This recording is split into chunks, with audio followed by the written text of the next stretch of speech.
20 ఏళ్లప్పుడు సాహసం, 30లో శక్తి, 40లో సంపద, 50లలో వివేకం లేని వారికి అవి ఎప్పటికీ ఉండవు. మరిగే నీళ్లు ఆలుగడ్డని మెత్తగా చేస్తుంది, కోడిగుడ్డును గట్టిగా చేస్తుంది. ఇక్కడ పరిస్థితులు ఒక్కటే, అలాగే మన అందరికీ ఉన్న సమస్యలు ఒక్కటే. మనం స్పందించే విధానమే దృఢంగా చేస్తాయి. పరిస్థితులకు లొంగకుండా దృఢ సంకల్పంతో ముందుకు సాగడమే విజేత లక్షణం. అడవిలో ఉన్నాను కదా, నన్నెవరు గుర్తిస్తారని ఏ పువ్వు పుయ్యడం మానదు. అలాగే నీలో ఉన్న ప్రతిభను ఎవరో గుర్తించడం లేదని నీ పనిని ఆపకు. గుర్తింపు అనేది ఒకరిస్తే రాదు, ఎప్పటికీ నీలోనే ఉంటుంది. విజేత వెనుక ఉండేది అదృష్టమూ మంత్రదండమూ కాదు, కఠిన శ్రమ, అంకిత భావం. ఏదో జరగాలని ఎదురుచూస్తూ కూర్చుంటే ఓటమి తథ్యం. ఏది చెయ్యాలో నిర్ణయించుకుని ముందుకు సాగితే గెలుపు సాధ్యం. ఓడిపోతున్నామని తెలిసిన క్షణంలోనూ ఉత్సాహాన్ని కోల్పోని వారే నిజమైన ధైర్యవంతులు. అనంతమైన దుఃఖాన్ని చిన్న చిరునవ్వు చెరిపేస్తుంది. ఆత్మగౌరవాన్ని చంపుకుని బ్రతకడం అన్నిటికంటే హీనమైనది. సాహసమంటే ఎప్పుడూ రగిలిపోవడమే కాదు, వైఫల్యాన్ని నిబ్బరంగా తీసుకుని మళ్లీ ప్రయత్నించడం కూడా. తలరాతను ఎప్పుడూ నిందించకు. ఒక్క కష్టం నిన్ను బాధిస్తే 100 సంతోషాలు నీ జీవితంలో ఎదురుచూస్తూ ఉంటాయి. నువ్వు నమ్మితే చాలు. తన తండ్రి మార్గమే సరైనదని ఒక వ్యక్తి తెలుసుకునే రోజుకు అతని మార్గం తప్పని భావించే కొడుకు ఉంటాడు. ఒకరితో జీవితం పంచుకోవాలి అనుకుంటే వారి మీద ప్రేమ కన్నా ఎక్కువ నమ్మకం పెంచుకోవాలి. ప్రేమతో జీవితం పరిమళిస్తుందో లేదో కానీ నమ్మకంతో మాత్రం నాటుకుపోతుంది. విద్య, వివేకం, పరిజ్ఞానం బావిలో నీళ్లలాంటివి.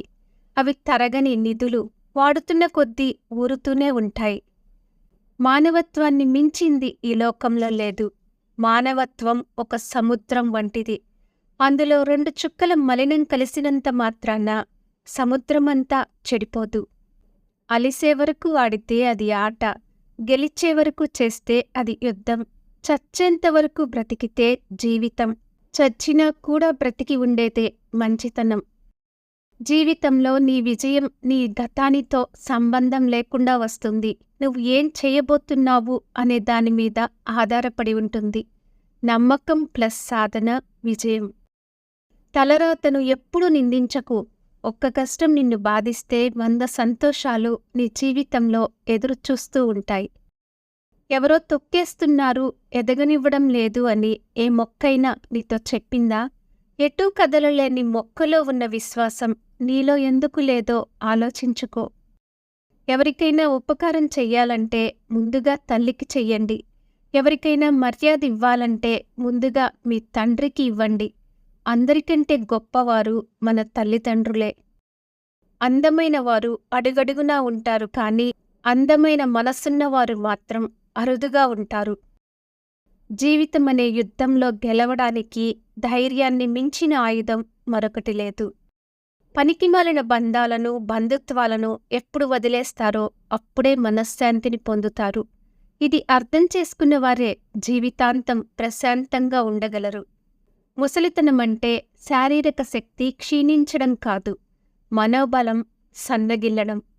తప్పు చేశారని ప్రతి ఒక్కరిని ద్వేషిస్తూ పోతే ప్రేమించడానికి ఎవరూ మిగలరు. పైన బట్టలు తెల్లగా మెరిసిపోతే చాలు, లోపల వ్యక్తిత్వం మాసిపోయినా పర్వాలేదు ఈ సమాజానికి. మగవారితో అతిగా మాట్లాడే స్త్రీలతో జాగ్రత్తగా ఉండాలి, లేదంటే ఎప్పటికైనా వారితో ప్రమాదమే. ఎక్కువగా అలంకారం చేసుకునే స్త్రీలు, మగవారి గురించి చులకనగా మాట్లాడేవారికి దూరంగా ఉంటే మంచిది. మౌనంగా నవ్వుతున్న స్త్రీ ప్రపంచంలోనే అత్యంత ప్రమాదకారి. ఈ లక్షణాలు కలిగిన స్త్రీలతో చాలా ప్రమాదకరం. Thank you for watching. For more interesting videos, please like and subscribe our channel.